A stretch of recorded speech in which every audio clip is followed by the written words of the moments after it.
But it's going to be டெஃபினட்டாக அவர் வந்து ஒரு பெரிய தாக்கத்தை செய்ய போகிறார். டிசம்பர் 4ஆம் தேதி சேலம்க்கு வந்து விஜய் அவர்கள் போகிறதாகவும் சென்னையால் டிசைட் பண்ணுறது இல்லை, பிஎன்சி அண்ட் Tier 2 Tier 3 சிட்டிஸில் தான் 2026 தாவேகாவுடைய தாக்கம் அரசியல் களத்தில் அதிமுக தனியா நின்று, தாவேகா தனியா நின்று, பாஜக தனியா நின்று, திமுக தனியா நின்னா நம்ம நினைக்கிற ஒரு அரசியல், ஒரு கூட்டணி, மகா கட்பந்தன் இதுவெல்லாம் ஒன்று பேசுகிறேன். பழனி, சுவாமிமலை இதெல்லாம் அந்த பக்கம் தான் இருக்குது. அந்த முருக பக்தரும் கேபிட்டலைஸ் பண்ணி அதை எடுத்துட்டார். இந்த மோடிஜியோட இந்த பிஎம் கிசான் இந்த திட்டம் வர்றதுக்கு வரைக்கும் 2000 3000 ரூபாய் கிடைக்க வேண்டிய ஒரு விவசாயிக்கு 1200 ரூபாய் தான் வந்து சேரும். மெரிபா பன்னீர் சோடா, ஐ ட்ரஸ்ட் மெரிபா.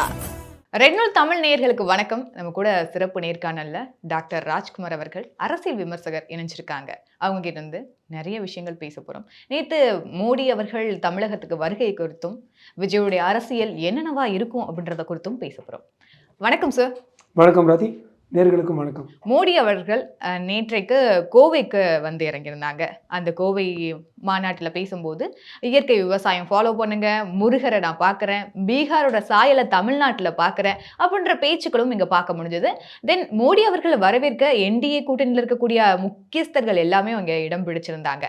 ஆனால் அதே நேரத்தில் இதற்கு முன்னாடி தமிழகத்திற்கு வருகை தரும் போதெல்லாம் மோடி அவர்களுக்கு கோ பேக் மோடி அப்படின்ற கோஷங்களும் கருப்பு கொடிகளும் உங்கள் ஹெலிகாப்டர் வந்து கீழவே இறங்க விட மாட்டேன் அப்படின்னு ஒரு எம்பியோட பேச்சுக்களையும் நம்ம பார்க்க முடியுது. ஆனால் இதெல்லாம் மாறி கிட்டத்தட்ட ஒரு 6 மாதங்கள் தான் இருக்கு எலெக்ஷனுக்கு. மோடி அவர்கள் வருகை தந்திருக்காங்க. ஆனா அங்க அந்த மேடையில அரசியல் பெரிய அளவுல பேசவும் படல.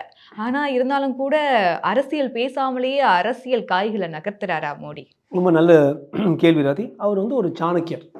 நம்ம நினைக்கிற ஒரு அரசியல், ஒரு கூட்டணி, மகா கட்பந்தன் இதுவெல்லாம் ஒன்று பேசுவேன். ஓகே.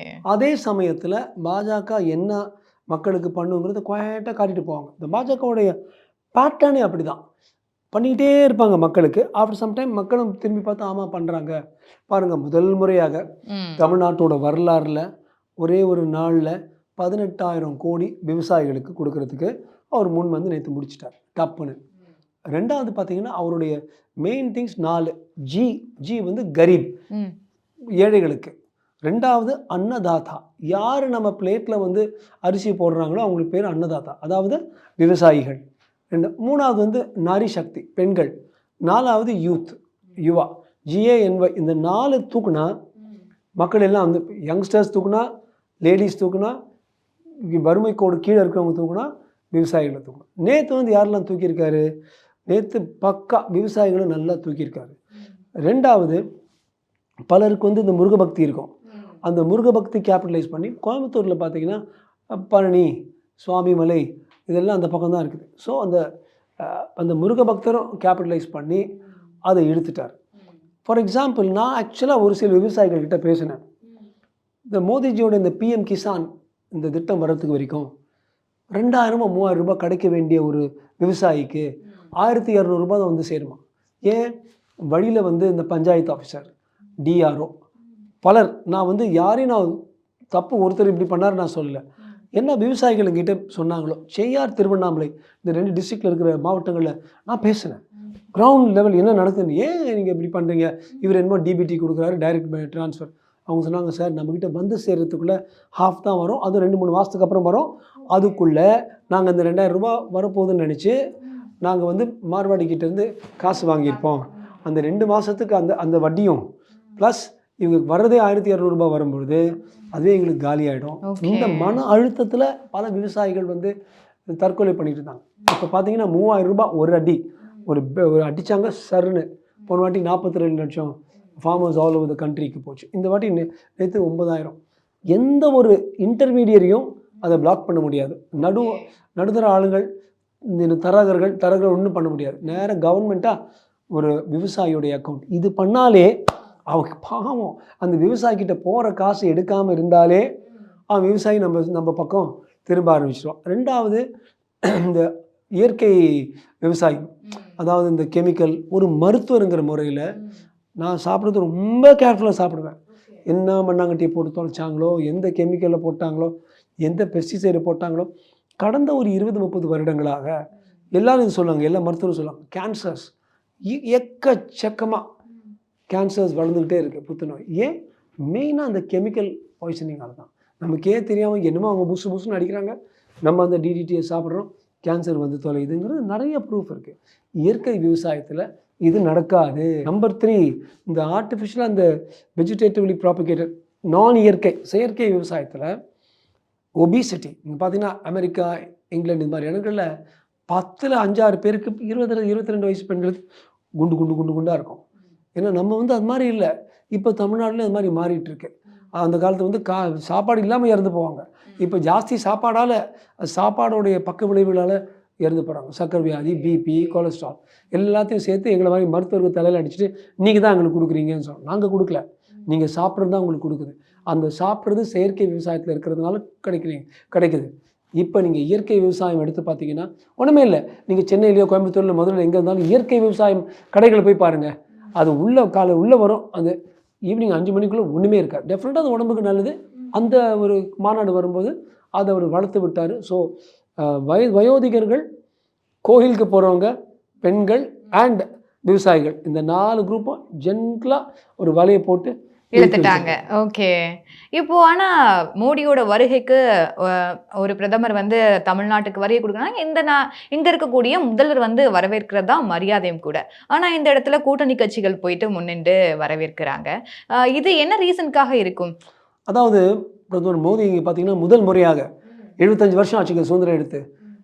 ஜமைக்கா, சைனா, ரஷ்யா, ஊரில் இருக்கிற உலகத்தில் இருக்கிற அத்தனை ஊர்களும் கூப்பிட்டு மெடல் கொடுத்த ஒரே பிரதமர் இவர் தான். இவருக்கு ஒரு குறிப்பிட்ட மாநிலத்தில் 28 மாநிலம், 8 யூனியன் டெரிட்டரி இருக்குது. அந்த 36க்கும் தலைவர் இவர் தான். ஒரு மாநிலத்தில் ஒரு ஊருக்கு வரும்பொழுது அந்த தலைவர் இவர் போய் பார்க்கலாம். இதை வந்து அவர் ஒரு பெரிய ஒரு மான பிரச்சனையை பார்க்காம மோடிஜி இப்படி தட்டிட்டு தான் போவார். நாம் வந்து இன்னும் கொஞ்சம் நாகரிகத்தோட, இன்னும் கொஞ்சம் ஒரு நல்ல பாவனையோட எப்போ சென்டர் அண்ட் ஸ்டேட் இருந்து சேர்ந்து இயங்கினாலும் அப்போ தான். ஏன்னா ஐ கான்சன்ட்ரேட் அந்த அமைப்பு, நாட்டோட அமைப்பு. சென்டர் அண்ட் ஸ்டேட் டபுள் இன்ஜினாக இருந்தால் மக்களுக்கு வந்து நிறைய ஆதாயங்கள் கிடைக்கும். பட் நம்ம ஆளுங்க அப்படி பண்ணலை. அது அவங்க வேற ஒரு கூட்டணியில் இருக்காங்க, இவங்க ஒரு கூட்டணியில் இருக்காங்கன்ற பட்சத்தில் கூட நடந்திருக்கலாமா இருக்கலாம். அதை தாண்டி நீங்கள் வந்து ஒரு பிரதமர், நான் ஒரு முதல்வர், வாங்க எனக்கு கை கூத்தா எவ்வளவு நல்லா இருக்கும். கருத்து வேற்றுமை இருக்கலாங்க, ஆனால் மக்களுக்கு நல்லது பண்ணுங்கிறது வந்து ஒரு இலக்காக இருக்கணும். விதையாத சிஎம் ஆ விதையாத பிஎம், இதில் வந்து எங்களுக்கு வேறுபாடு இல்லையே, பின் ஏன் நம்ம சந்திக்க முடியாது, ஏன் வந்து ஒரு கை கொடுக்க முடியாது, ஒன்றும் ஆகிடாது. பட் ஏனோ ஒரு காரணத்தினால காங்கிரஸுக்கு வந்து இவருடைய விசுவாசத்தை காட்டுறதுக்காகவோ என்னமோ அவர் நம்ம முதல்வர் போல. அதோட மோசம் அதுக்கு முந்தின நாள் தென்காசியில் நடந்தது தான். ஆமாம், இப்போது தென்காசின்னு எடுத்துக்கும் போது தென்காசியை சார்ந்த மாவட்ட செயலாளர், திமுகவை சார்ந்த மாவட்ட செயலாளர் வந்து மோடி ஒரு நரகாசுரன், அவரை வந்து ஒழிச்சாதான் இங்கே நல்லது நடக்கும் தமிழ்நாட்டுக்கு அப்படின்ற ஒரு விஷயத்தையும் சொல்கிறாரு. அதை எப்படி எடுத்துக்கலாம்?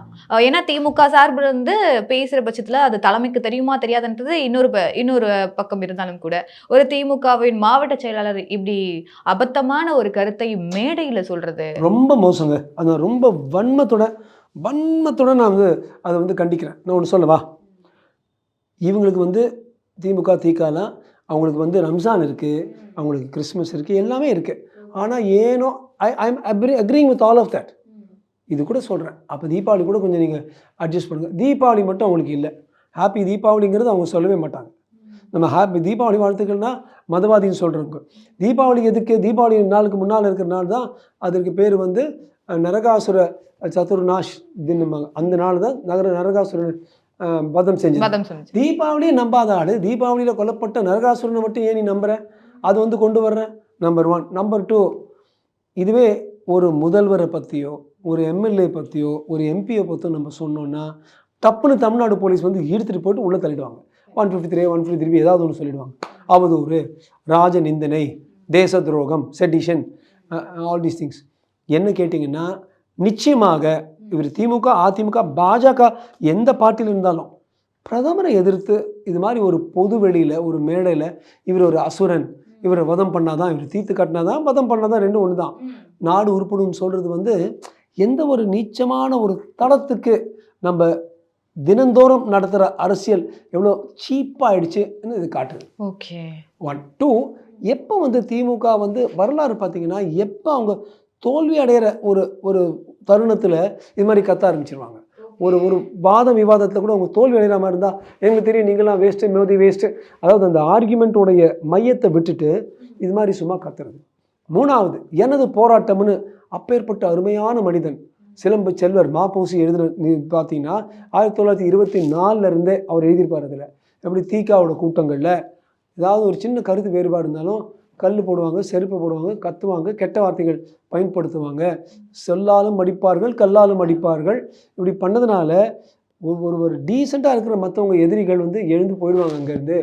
இது வந்து அவங்களுக்கு ஒரு போர்த்திறன், மற்ற வல்லவர்களை வந்து அங்கேருந்து தள்ளுறதுக்குன்னு மாப்போசி அவருடைய நூலில் எழுதியிருக்காரு. அவர் குடும்பம் என்கிட்ட அது வந்து மொழிபெயர்ப்புக்காக என்கிட்ட கொடுத்துருக்காங்க. நான் அதை படிச்சுட்டு இருக்கேன். 1924 இப்போ 2025 இதே தான் நடக்குது. அதாவது அசிங்கமாக அடித்து பேசுகிறது.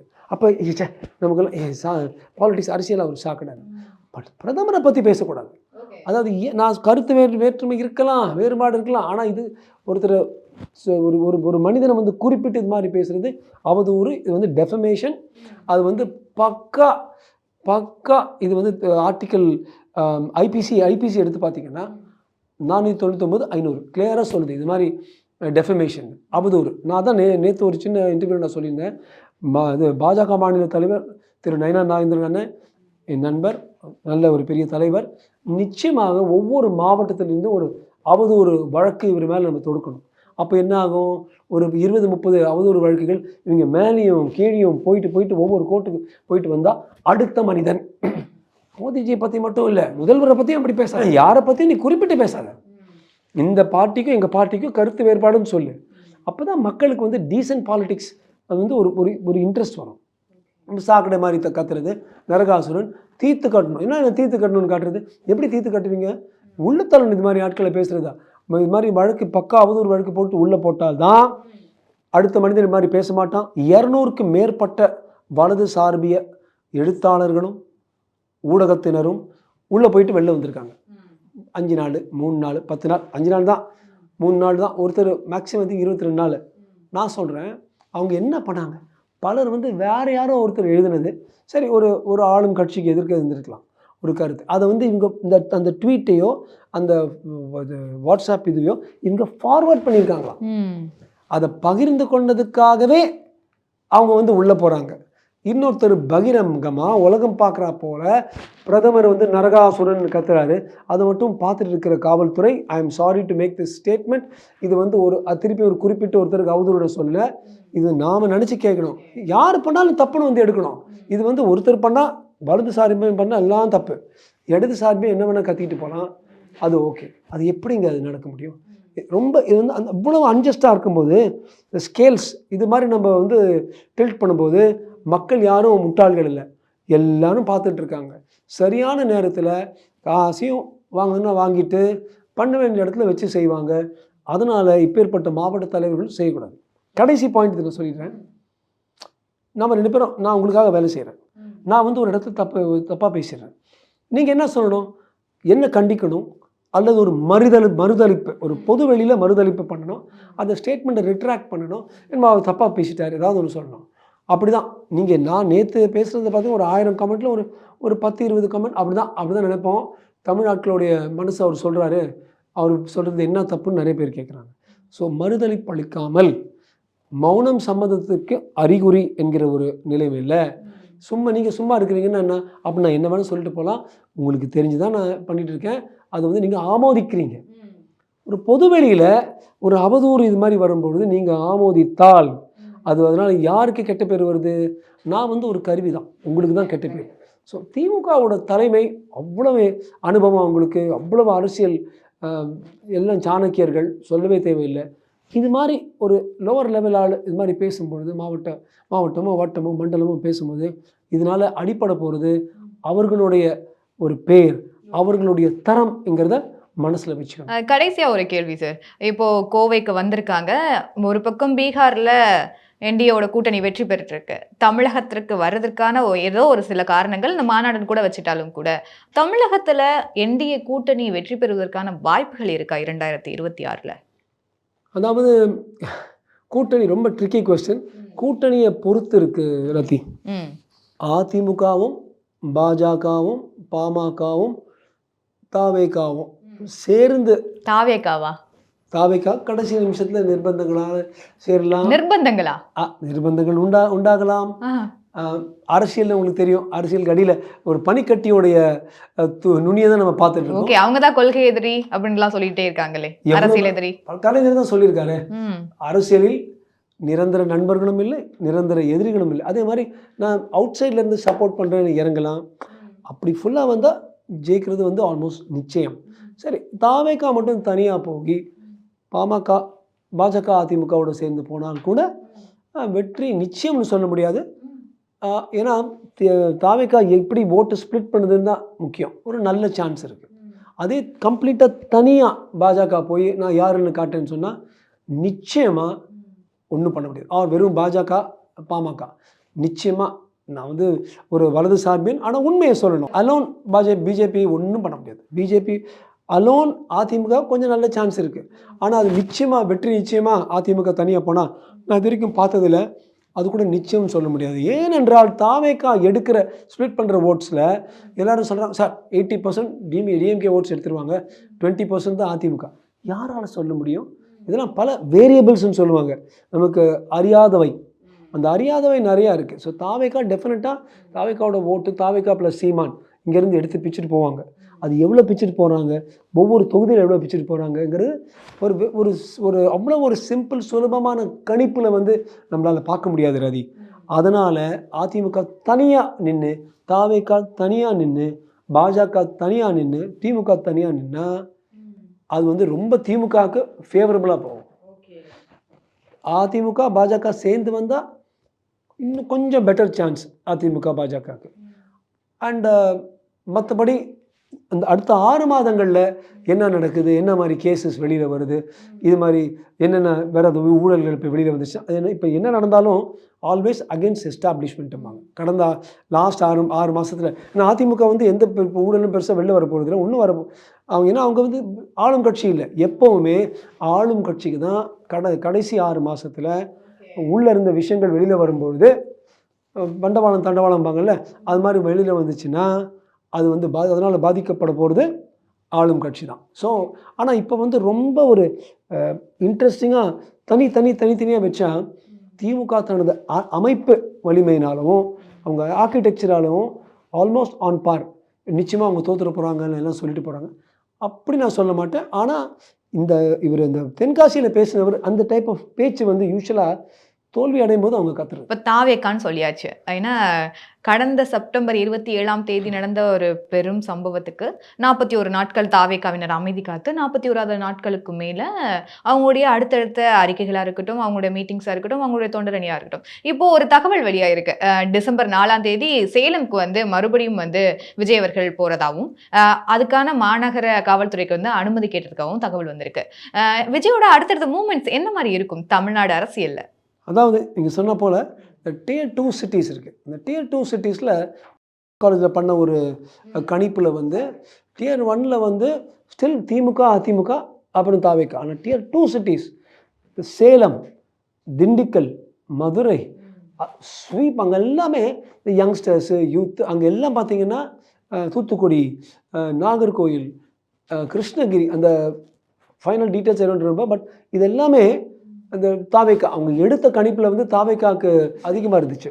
ஸோ அவர் சேலத்துக்கு போனால் அவர் சென்னையில் எவ்வளோ கூட்டம் கூட்டுறாரோ அதோட அதிக கூட்டம் விக்கிரவாண்டியில் அவர் வச்சது செம கூட்டம். விக்கிரவாண்டி Tier 1 இல்லை, கரூர் Tier 1 இல்லை, நாமக்கல் Tier 1 இல்லை, எல்லாமே இஸ் பிளேயிங் பியூட்டிஃபுல்லி.